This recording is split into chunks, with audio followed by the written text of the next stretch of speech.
14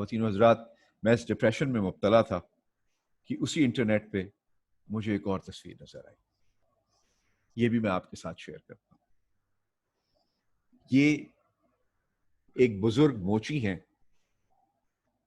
جو صبح سے لے کے شام تک رات تک کام کرتے ہوں گے تو ان کے گھر کا چولہا جلتا ہوگا. جو اس سے پہلے والی تصویر تھی اس میں مجھے یہ محسوس ہوا کہ ان میں سے کوئی بھی نوجوان پاکستان کے بننے کے مقصد سے واقف نہیں. ان میں سے کوئی بھی نوجوان اس چیز کی طرف متوجہ نہیں ہے کہ پاکستان کن حالات سے گزر رہا ہے. ان میں سے کوئی بھی نوجوان اس چیز کا ادراک نہیں رکھتا کہ اس کو کس طریقے سے کنٹریبیوٹ کرنا ہے کہ پاکستان ترقی کر سکے. لیکن دوسری طرف جب میں نے یہ تصویر دیکھی تو اس نے پھر دوبارہ مجھے وہی امید عطا کی. یہ بزرگ موچی جو سارا دن کماتے ہوں گے تو ان کے گھر کا چولہا جلتا ہوگا. وہ اپنی زندگی کے اندر بڑی واضح مقصدیت رکھتے ہیں. انہوں نے اپنے اس چھوٹے سے جو ان کا موچی ان کا جو جہاں پہ یہ بیٹھ کے کام کر رہے ہیں وہاں پر انہوں نے ایک یہ میسج لکھا ہوا ہے. یہ میسج آپ بھی پڑھ رہے ہو.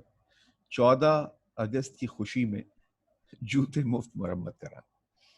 گویا جو بھی متاع فقیر ہے وہ 14 اگست کی سگنیفیکنس کے حوالے سے آج بڑی واضح ہے اور وہ پیش کی جا رہی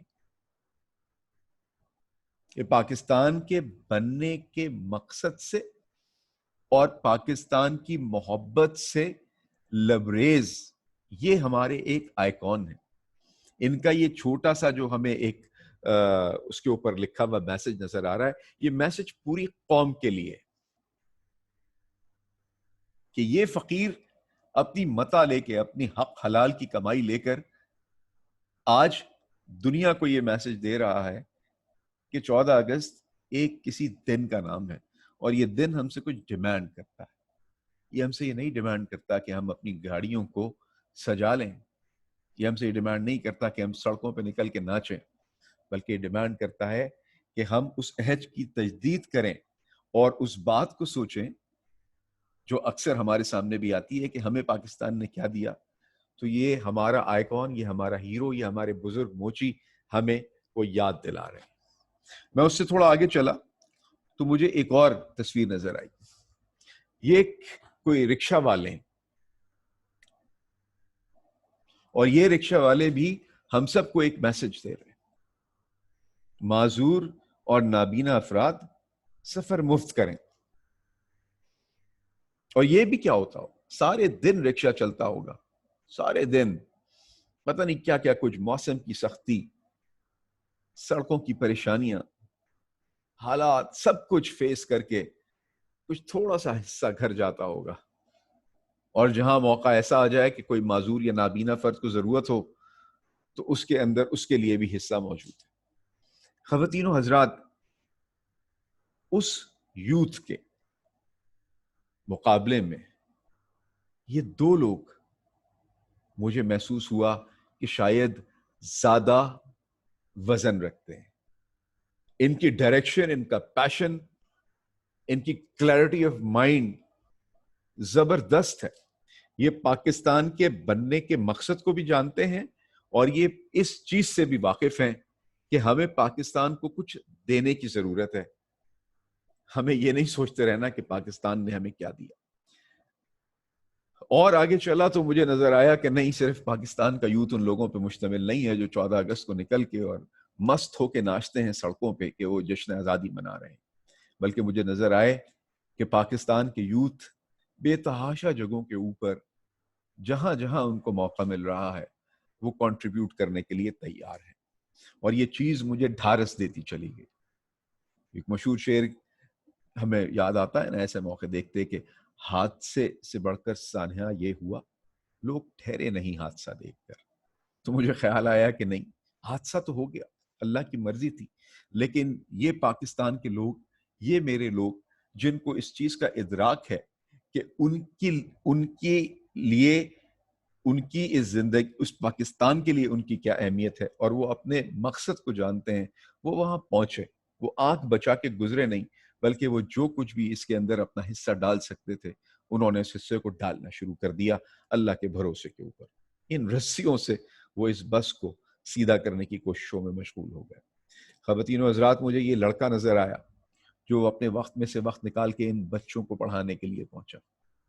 خواتین و حضرات، مجھے ان لوگوں نے حوصلہ دیا، مجھے ان تصویروں نے حوصلہ دیا کہ پاکستان کا یوتھ 66% یوتھ اگر اپنی زندگی کے مقصد کو پہچانتا ہے اور اپنی زندگی کے اندر اس نے پرائرٹیز کا، ترجیحات کا تعین کر لیا ہے، تو یقین کیجئے کہ انشاءاللہ تعالی ہمیں دنیا کے اندر ترقی کرنے سے کوئی نہیں روک سکتا۔ سمجھنے کی بات ہمارے لیے کیا ہے، وہ پہلی تصویر اور اس کے بعد والی تصویر ہے، فرق کیا ہے؟ اس کے اندر صرف ایک چیز کا فرق ہے۔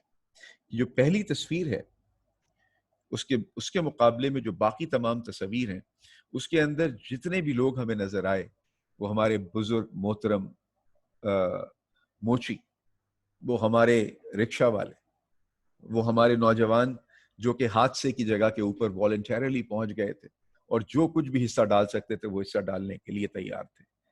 ہمارا وہ بچہ جو اپنے وقت میں سے وقت نکال کر ایک کچی آبادی کے اسکول کے اندر پڑھانے پہنچا ہوا تھا۔ یہ تمام لوگ، ان کی زندگیوں کے اندر کوئی مقصدیت ہے، ان کی زندگی کے اندر کچھ ترجیحات ہیں۔ اور دوسری طرف پہلی تصویر ان لوگوں کی ہے جن کو یہی نہیں پتا کہ مقصد ہوتا کیا ہے، جن کو یہی نہیں پتا کہ ترجیحات کیا ہوتی ہیں، چاہے کہ وہ یہ سوچیں کہ ترجیحات کا تعین کس طریقے سے کیا جانا ہے اور ان کی بیسس کیا ہوتی۔ خواتین و حضرات، یہ پرپز آف لائف جو کہ ہمیں نظر آتا ہے، بنیادی طور پہ یہ جس چیز کے اوپر کھڑا ہوتا ہے، جو اس کی بیسس ہوتی ہے، وہ کچھ پرائرٹیز ہوتی، سیٹ آف پرائرٹیز۔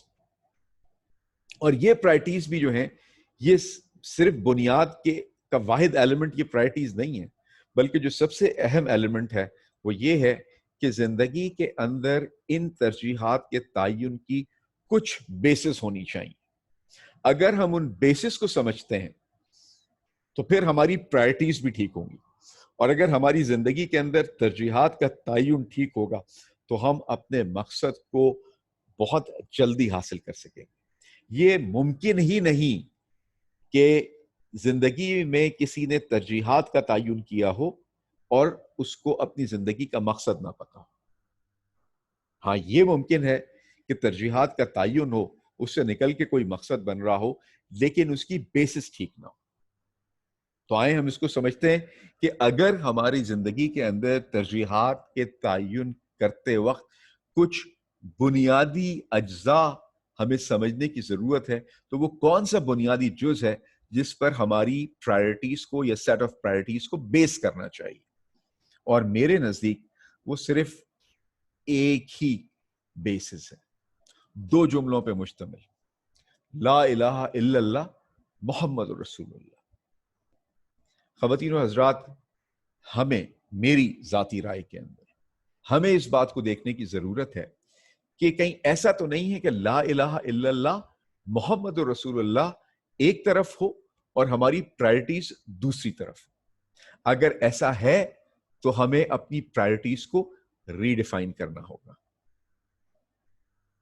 ہمیں اس بات کو بھی یاد رکھنا ہوگا کہ یہ ملک جو قربانیاں دے کر بنا، اس ملک کے بننے کے بعد وہ بوڑھے موچی، وہ رکشہ والے، ہماری یہ نوجوان اور ایسے بے تحاشا لوگ، ہماری سرحدوں پہ موجود بہت سارے فوجی، ہمارے بے تحاشا انجینئرز، ہمارے بہت سارے ایماندار گورنمنٹ آفیشلز، ہمارے ڈاکٹرز، اور آج کے دور کے اندر کووڈ سے کمبیٹ کرنے والے ڈاکٹرز، ہمارے وہ پولیس والے جو ایمانداری کے ساتھ اپنے فرض کو انجام دے رہے ہیں، یہ تمام لوگ اپنی زندگی کے اندر اپنی پرائرٹیز کو بڑے واضح طور پر طے کر چکے، اور دوسری طرف وہ لوگ ہیں کہ جن کے نزدیک نہ زندگی کا کوئی مقصد ہے اور نہ زندگی کی کوئی پرائرٹیز، یا اگر ان کی پرائرٹیز ہیں تو وہ لا الہ الا اللہ محمد رسول اللہ کے بالکل اپوزٹ ہے۔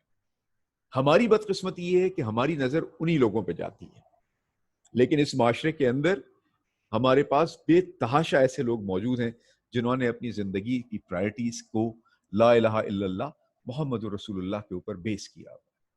ایک اور ریمائنڈر یہ کہ یہ پاکستان جو قربانیوں کے لیے، اتنی ساری قربانیوں کے نتیجے میں اللہ تعالیٰ نے ہمیں عطا فرمایا، اس کا بھی بیسک، اس کی بھی بنیاد لا الہ الا اللہ محمد رسول اللہ تھی۔ اگر پاکستان نے ان بیسس کو چھوڑا اور وہ کسی اور ڈائریکشن میں جانے کی کوشش کی تو پاکستان کو مسائل کا سامنا ہو، اور جب ہم نے اپنے آپ کو ریکنیکٹ کیا لا الہ الا اللہ محمد رسول اللہ پہ، تو اللہ تعالیٰ نے ہمارے لیے آسانیاں بھی کی اور ہمیں سکون بھی عطا کیا۔ خواتین و حضرات، زندگی بھی اسی طریقے سے ہے کہ اگر آپ لا الہ الا اللہ محمد رسول اللہ سے ہٹ کے اپنی زندگی کو کسی ڈگر پہ چلانا چاہیں گے تو آپ کی زندگی میں رنگینی تو آ جائے گی مگر سکون نہیں آ سکتا۔ ہو سکتا ہے کہ آپ کو کامیابیاں حاصل ہوں مگر وہ کل وقتی کامیابی نہیں ہوگی بلکہ جز وقتی کامیابی ہوگی۔ یہ لا الہ الا اللہ محمد رسول اللہ جب بیسس سیٹ ہو جاتی ہے تو اس کے اندر ناکامی بھی بہت حسین ہو جاتی ہے۔ اس کے اندر ناکامی کے بعد کی کامیابی جو ہے وہ کس قدر وسیع ہوگی، وہ کس قدر زیادہ ہوگی، ہمیں اس کا اندازہ ہمارے لیے کرنا مشکل ہے۔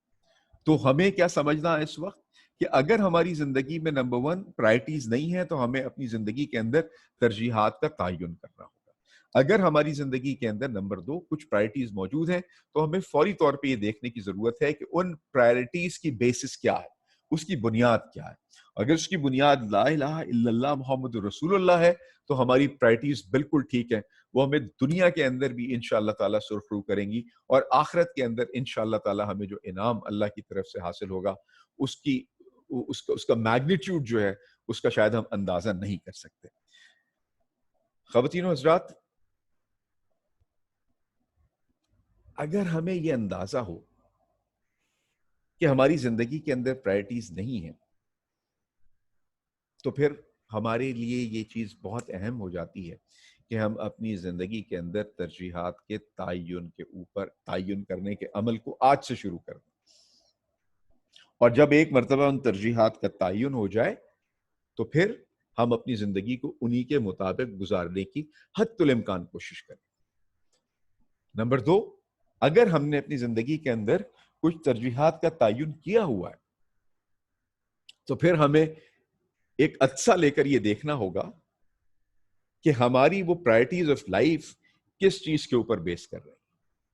اگر خدا نخواستہ اس کے اندر لا الہ الا اللہ محمد رسول اللہ مسنگ ہو اس کی بنیاد سے تو ہمیں اپنی پرائرٹیز کو ری ڈیفائن کرنے کی ضرورت ہو۔ اور یہ دونوں چیزیں یہ کہنے میں بڑی آسان ہے۔ Number 1 setting up the priorities, number 2 redefining the priorities.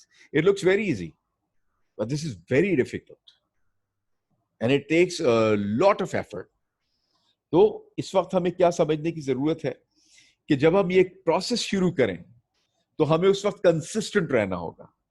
اس وقت ہمیں اگر کچھ بیریئرز آئیں، اس کے اندر اگر ہمیں کچھ ہرڈلز آئیں تو ہمیں بہت ہی تحمل کے ساتھ، ہمیں بہت مستقل مزاجی کے ساتھ اللہ سے مانگتے ہوئے ان آبسٹیکل کو عبور کرنا ہوگا۔ ہمیں بیٹھ نہیں جانا ہے، ہمیں تھم نہیں جانا ہے۔ وہ پرائرٹی سیٹ کرتے وقت زندگی کے کس حصے میں ہم، عمر کے کس حصے میں موجود ہیں یہ مجھے نہیں پتا، یہ ہمیں خود پتا ہوگا۔ اس حصے کے اندر اگر آپ پرائرٹیز کو، ترجیحات کے تعین کا کام شروع کریں گے تو یہ آسان نہیں ہوگا، لیکن یہ بات یاد رکھیے گا کہ اس کا مطلب یہ نہیں کہ آپ اپنے آپ کو ویسے ہی چھوڑ دیجیے، بلکہ ایک مرتبہ جب ہمیں اس چیز کا اندازہ ہو گیا کہ ہمیں زندگی مقصد کے بغیر بیکار ہے، اور اگر ہماری زندگی کے اندر ترجیحات کا تعین نہیں ہوا تو ہماری زندگی میں اور کسی جانور کی زندگی میں کوئی خاص فرق نہیں رہا. جانور بھی پیدا ہوتا ہے, کھاتا پیتا ہے, اپنی ایک خاص عمر گزارتا ہے, کچھ چیزوں کے اندر وہ انڈلج ہوتا ہے اور اس کے بعد وہ مر جاتا ہے. تو کیا اللہ نے اشرف المخلوقات جو ہمیں بنایا, وہ اشرف المخلوقات ہمیں اس لیے بنایا کہ ہم بھی ایسی زندگی گزاریں, کہ ہم بھی پیدا ہوں, ہم بھی اس قسم کے ہلے گلے میں اپنے وہ جو سال اللہ نے ہمیں عطا کیے ہیں زندگی کے طور پہ وہ گزاریں اور اس کے بعد یہاں سے رخصت ہو جائیں, یا ہم اپنے اس درجے کو پہچاننے کی کوشش کریں جو اللہ تعالیٰ نے ہمیں اپنی تمام مخلوقات کے اندر عطا فرمایا,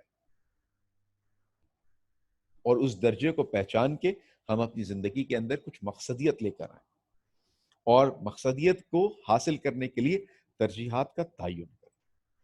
تو یہ جو پورا پروسیس ہے, اس کے یہ آسان پروسیس تو نہیں ہے.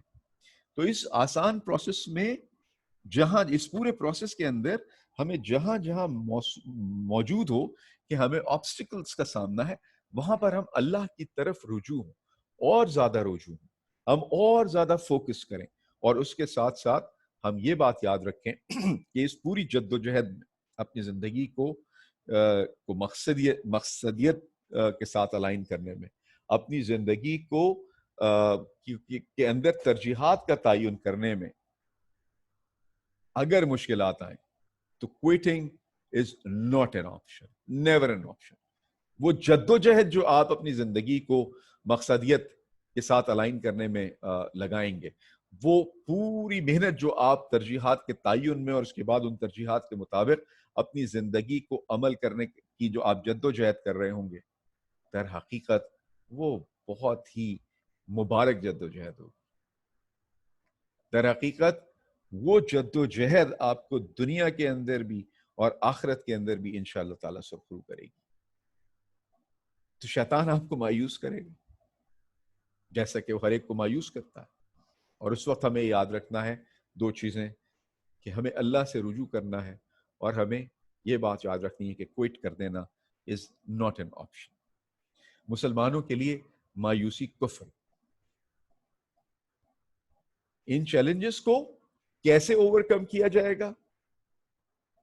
صرف ایک طریقے سے, اور وہ یہ ہے کہ ہم فوکس کریں جو کچھ ہم اچیو کرنا چاہتے ہیں, اور ہم کیسے سوچتے ہیں اس پورے پروسیس کو سمجھیں, اور اس پورے پروسیس کے اندر ہمیں جہاں جہاں گیپس نظر آئیں ان گیپس کو ہم پلگ ان کریں, ان گیپس کو ہم فل کریں, اور اپنے جو تھنکنگ کا پروسیس ہے, جو ایک پورا عمل ہے, اس عمل کو ہم کسی بھی طور پر بریک نہ ہونے دیں, بلکہ اس کے اندر کنسسٹنسی رکھیں اور کنٹینیویشن رکھیں. یہ فوکس کیوں نہیں ہو پاتا, اور یہ جو سوچنے کا عمل ہے ہمارا, ہم ڈسٹریکٹ کیوں ہوتے ہیں؟ اس کی وجہ ہم ڈائریکشنل لیس ہوتے ہیں. یہ پوری دنیا جو ہے اگر آپ اس کو دیکھیں تو یہ یا تو ڈائریکشن لیس ہے جس کو پتہ ہی نہیں کہ کیا ہو رہا ہے, یا ان میں اکثریت ان لوگوں کی ہے کہ جو غلط ڈائریکشن کے اوپر چل کے چلے جا رہے ہیں. اور اس کی وجہ کیا ہے؟ اس کی وجہ یہ ہے کہ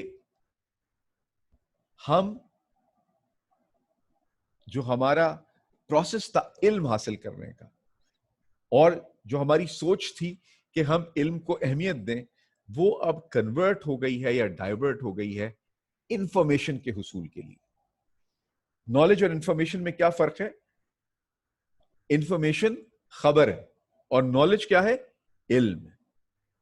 اس دور کو ہم ایرا آف انفارمیشن کہتے ہیں, اور اگر ہم اپنی زندگیوں کا جائزہ لیں اور اپنے ارد گرد دیکھیں تو ہمیں نظر آئے گا کہ گویا تقریباً ہر فرد اس دوڑ کے اندر لگا ہوا ہے کہ کسی طریقے سے وہ اپنے آپ کو دوسرے فرد سے زیادہ باخبر ثابت کر سکے, جبکہ در حقیقت ضرورت اس بات کی تھی کہ جو ہماری کوشش, محنت اور وقت جو ہے وہ اپنے آپ کو بہت زیادہ انفارمڈ رکھنے میں, unnecessarily انفارمڈ رکھنے میں خرچ ہو رہا ہے, وہ محنت, جدوجہد, کوشش, وقت ہمارا علم کے حصول کے اندر لگے.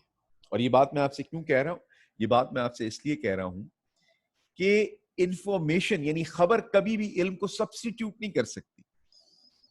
انفارمیشن کیا ہے؟ انفارمیشن ہمیں یہ بتاتی ہے کہ کوئی چیز کب ہوئی, وہ کیا چیز تھی, وہ کہاں ہوئی, وہ کس کے ساتھ ہوئی, یا وہ کس نے کی. جبکہ علم دو انتہائی اہم سوالوں کا جواب دیتا. آپ کی علمیت آپ کو بتاتی ہے کہ جو واقعہ ہوا وہ کیوں ہوا, اور اس کے ساتھ ساتھ آپ کا علم آپ کو گائیڈ کرتا ہے اور ڈائریکٹ کرتا ہے کہ اگر آپ کو کوئی کام کرنا ہے تو اس کا سٹارٹنگ سٹیپ کیا ہوگا, اور اس کا پورا, اس کو کرنے کا پورا پروسیس کیا ہوگا. انفارمیشن آپ کو یہ چیز نہیں بتائے گی, انفارمیشن آپ کو صرف خبر دے گی.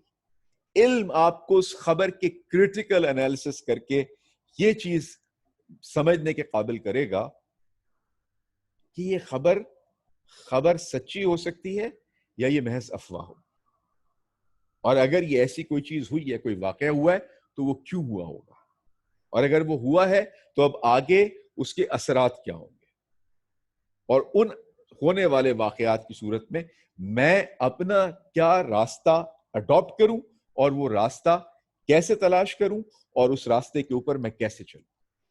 انفارمیشن آپ کو وہاں لے کے نہیں جائے گی. ہمارا ایک بہت بڑا اس دور کی ایک اور عجیب و غریب اصطلاح ہے انفوٹینمنٹ. ہم اس میں اپنے آپ کو بالکل کھو بیٹھے ہیں.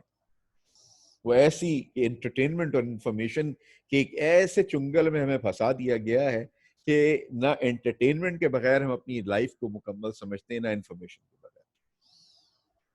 میں آپ کو یہ بات نہیں کہہ رہا کہ آپ اپنے آپ کو باخبر نہ رکھیے, آپ اپنے آپ کو بالکل باخبر رکھیے, لیکن on the cost of gaining knowledge اگر آپ اپنے آپ کو باخبر رکھنے کی جدوجہد میں مصروف ہیں تو پھر آپ ڈائریکشن لیس. اور یہ وہی والی بات ہے کہ پھر ترجیحات کا تعین غلط ہو گیا ہے, اور اس موقع کے اوپر یہ بات ضروری ہے کہ ہم اپنی پرائرٹیز کو ری ڈیفائن کریں.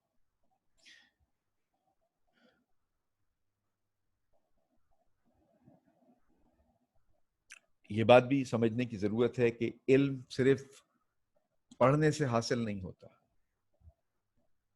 یہ آبزرویشن سے بھی حاصل ہوتا ہے. علم گہرا ہوتا ہے جب ہم تدبر کرتے ہیں, اور علم کو حاصل کرنے کے لیے ہمیں ایک عادت اپنے اندر پیدا کرنی ہوتی ہے. اور یاد رکھیے گا کہ عادتوں کا ڈیولپ کرنا یا عادتوں کا چھوڑنا یہ آسان عمل نہیں ہوتا, اور جب ہم اس پروسیس کے اندر شامل ہوں اور ہمیں آبسٹیکل سامنے آ رہے ہوں تو وہی بات ہمیں یاد رکھنی ہے کہ ہمیں اللہ سے کنیکٹ ہو کے اللہ سے مانگنا ہے, اور ہمیں یاد رکھنا ہے کہ کوئی اچھی عادت ڈیولپ کرنے کے لیے اگر کوئی آبسٹیکلز آ رہے ہیں تو quitting is never an option, اور اگر کوئی بری عادت چھوڑنے کے لیے ہمیں کچھ آزمائشوں کا سامنا ہے تو یہ یاد رکھنا ہے کہ quitting is never an option. ہماری وہ بری عادت چھوٹے گی اور ہماری اچھی عادتیں ہمارے اندر ڈیولپ ہوگی, اور یہی چیز جو ہے یہ اس کے لیے لازم ہے کہ ہم اللہ سے اپنے آپ کو کنیکٹڈ بھی رکھیں اور اللہ تعالیٰ سے ہم مانگتے بھی رہیں. تو خواتین و حضرات, جب نالج نہیں ہوتی اور صرف انفارمیشن ہوتی ہے, اور اس انفارمیشن کے اندر چکاچوند بھی بڑی ہوتی ہے, اور اس انفارمیشن کے اندر ہمارے جذبات بھی جو ہے وہ ابھارے جاتے ہیں, تو اس کی وجہ سے جو چیز پیدا ہوتی ہے وہ در حقیقت ڈائریکشن لیسنس ہے. ہمیں پتہ ہی نہیں ہوتا کہ ہم اپنی زندگی کے اندر کس ڈائریکشن پہ جا رہے ہیں, کسی ڈائریکشن میں جا بھی رہے ہیں یا گول گول گول گول گھومتے چلے جا رہے ہیں. اور اگر کسی ڈائریکشن میں چل رہے ہیں تو وہ ڈائریکشن ٹھیک ڈائریکشن ہے یا وہ ڈائریکشن غلط ڈائریکشن.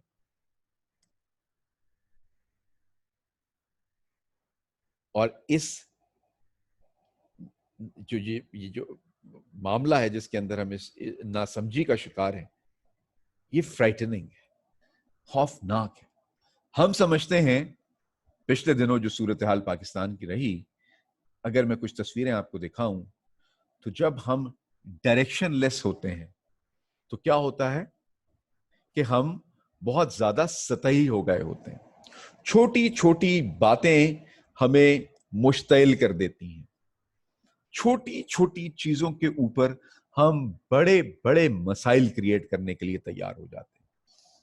ہم چونکہ علم نہیں رکھتے, اور وہ علم جو ہے نہ ہونے کی وجہ سے ہم صحیح اور غلط کے درمیان کوئی ان کو الگ نہیں کر پاتے تو نتیجہ کیا ہوتا ہے کہ ہم کچھ ایسے پروسیسز کا پارٹ بن جاتے ہیں جو صرف ڈسٹرکٹیو پروسیسز ہوتے ہیں. یہ ڈسٹرکٹیو پروسیسز جو ہیں یہ ہماری زندگی کو اس زندگی کو بھی برباد کرتے ہیں اور اس ڈائریکشن لیسنس کی وجہ سے ہمارے جو اعمال ہیں وہ اللہ نہ کرے وہ آخرت کو بھی برباد کر دیتے. چونکہ ہمارے پاس نالج نہیں ہوتی اور چونکہ صرف ہم انفارمیشن بیسڈ ہوتے ہیں تو ہماری زندگیاں کچھ اس قسم کی زندگیاں ہوتی ہیں. لیکن کیا ایسا ہی ہوتا ہے؟ کیا ایسا ہی ہوتا ہے؟ نہیں، یہ بھی ہوتا ہے. پھر ہمیں یہ بھی نظر آتا ہے، پھر ہمیں یہ بھی نظر آتا ہے، پھر ہمیں ایسا بھی محسوس ہوتا ہے. لوگ ایکسٹریمزم اس کو کہتے ہیں جو آپ کو الٹے ہاتھ پہ تصویریں نظر آ رہی ہیں جہاں پہ لوگ ڈنڈا لے کے، ایک آدمی خود کش جیکٹ پہن کے، کچھ لوگ جو ہیں وہ اپنے سروں کے اوپر ڈھاٹے باندھ کے ڈنڈے لے کے ہاتھ میں نکلے میں، کچھ لوگ ایک دوسرے سے لڑ رہے ہیں.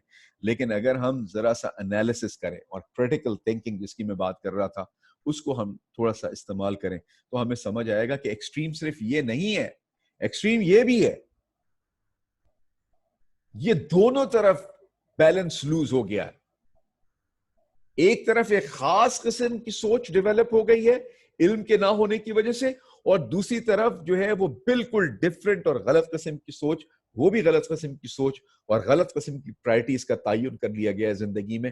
اور اس کی وجہ یہ ہے کہ چونکہ علم نہیں ہے تو ہم بیسس کا ہی تعین نہیں کر پا رہے. ان دونوں صورتوں کے جو نتائج ہیں وہ بھیانک ہیں. ہمیں یہ بات یاد رکھنی چاہیے جو ہم نے بات کی کہ لا الہ الا اللہ محمد رسول اللہ ہمیں ایک دائرے میں داخل کرتا ہے، اور وہ دائرہ جو ہے وہ دین کا دائرہ ہے. اور ہمارا دائرہ جو ہمارا دین ہے وہ ہمیں ماڈسٹی سکھاتا ہے، وہ ہمیں بیلنس سکھاتا ہے، وہ ہمیں ٹالرنس سکھاتا ہے. ایکسٹریمزم یہ نہیں تھا جو آپ صرف الٹے ہاتھ پہ دیکھ رہے تھے، ایکسٹریمزم وہ بھی تھا. اس خاص ذہن کے لوگ بھی اپنے سوچ کے علاوہ کسی اور سی سوچ کو جو ہے وہ سمجھنے کے لیے، جاننے کے لیے تیار نہیں ہے. اور اس کی وجہ کیا ہے؟ اس کی وجہ یقیناً علم کا نہ ہونا. We must remember that our religion teaches us to love humanity and serve humanity. اور یہ کیسے ممکن ہے؟